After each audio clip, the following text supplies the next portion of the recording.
Hi everyone, I'm here with our midweek read aloud. We like to, for fun, read a book that might have a little bit to do with our Bible lesson that's upcoming for each week. And this week I have one of my favorite series, Elephant and Piggie. This one is There's a Bird on Your Head by Mo Willems. My son and daughter, my youngest two, love these books. And usually I have my daughter here with me to read for Piggie. She loves to read for Piggie. But I'm going to read for both today. Okay, so we're going to read it and then we'll make a little connection to our Bible story that's coming this week. There is a bird on your head.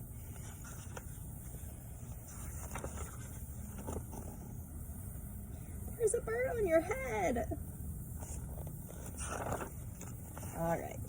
Elephant and Piggie, just friends, sitting together, and who's coming down? Kind of relaxing together. And now, Elephant is like, what was that? Piggie!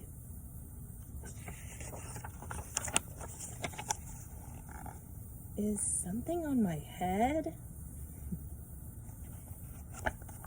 Yes. Has that ever happened to you where you're like, you feel something, you're like, is there a spider on me? Or is there a fly or a bee on me or something like that? There's a bird on your head. There is a bird on my head.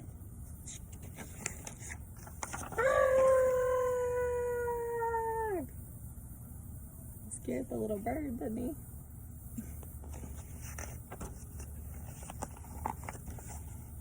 Is there a bird on my head now? No. But now who's coming? Another one, right? Now there are two birds on your head. Oh, she's like, sorry you asked, right? What are two birds doing on my head? They are in love. He's like, I don't believe this. The birds on my head are in love. Aww. Aww. They are lovebirds. Blowing a kiss to the other one. Lovebirds. Now what are they doing? Can you see what they're getting? How do you know they are lovebirds? How do you think Piggie knows? They are making a nest.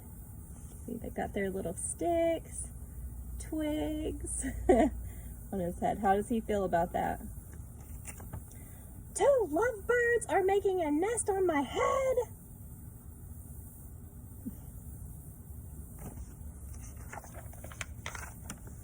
Why would two birds make a nest on my head? You think Piggie knows? Do you know?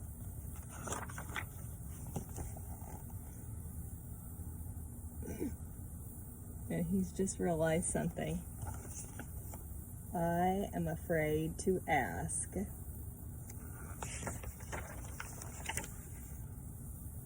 Do I have an egg on my head? What do you think?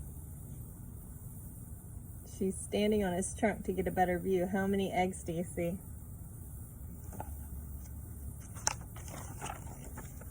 One, two, three. You have 3 eggs on your head. I do not want 3 eggs on my head. Then I have good news. What do you think the good news is? The eggs are gone? What's happening? The eggs are hatching. That doesn't help him, does it? Hatching! The eggs on my head are hatching. Look at them, there they go.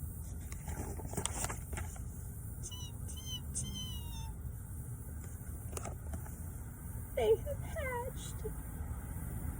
He's still not happy about it, is he? Now I have 3 baby chicks on my head. Aww. And 2 birds and a nest. Elephant is not finding the sweetness in this, is he? I do not want 3 baby chicks, 2 birds, and a nest on my head. The mama or the daddy's bringing a worm for the babies. I do not want them on my head. Where do you want them? Somewhere else. I was right. I didn't remember it said that. Somewhere else. All right. He's kind of throwing a fit, isn't he? Why not ask them to go somewhere else? Ask them? Ask them.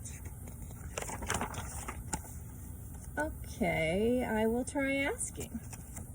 Excuse me, birds. Will you please go somewhere else?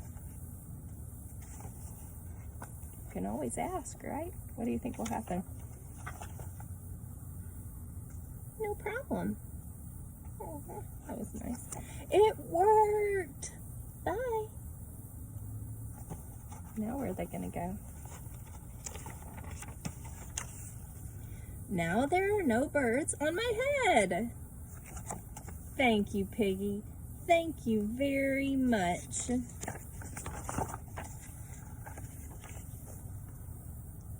You are welcome. Now she's getting to experience it, isn't she? She doesn't seem that she likes it either. All right, that's the end of it. But we always like to look at the end picture because a pigeon always shows up somewhere on that back cover illustration. The pigeon is eating a hot dog on this one, isn't he? Okay, so that was from one of my favorite series, There Is a Bird on Your Head. So they're really funny, silly books. The reason I thought of this book was because we are going further into Exodus 8 this week in our Bible class lesson on Sunday. And if you remember last Sunday, we are in the plagues that God sends on Egypt because Pharaoh's heart is hard and he keeps saying he'll let the Israelite slaves go, and then he changes his mind because his heart gets harder, right? And God just wants him to know that he is God and that Pharaoh's got to obey him and do what he is asking him to do. But Pharaoh so far keeps going back on his promise. So last week, God sent gnats and frogs. Before that, the river got turned into blood, right? Thinking about all those gnats and the frogs, it said they were all over the people. They were in their food, in their ovens, in their beds, and just how gross that sounds. Well, this week it's getting still gross. Flies are coming up in Exodus 8. If you want to read ahead with your parent or with yourself, flies. Can you imagine? Flies. I mean, they drive me crazy. Do they drive you crazy? If there's ever a fly in my vehicle or in my house, I gotta get the fly swatter and get rid of it. Well, it's not just one annoying fly, is it? Flies everywhere.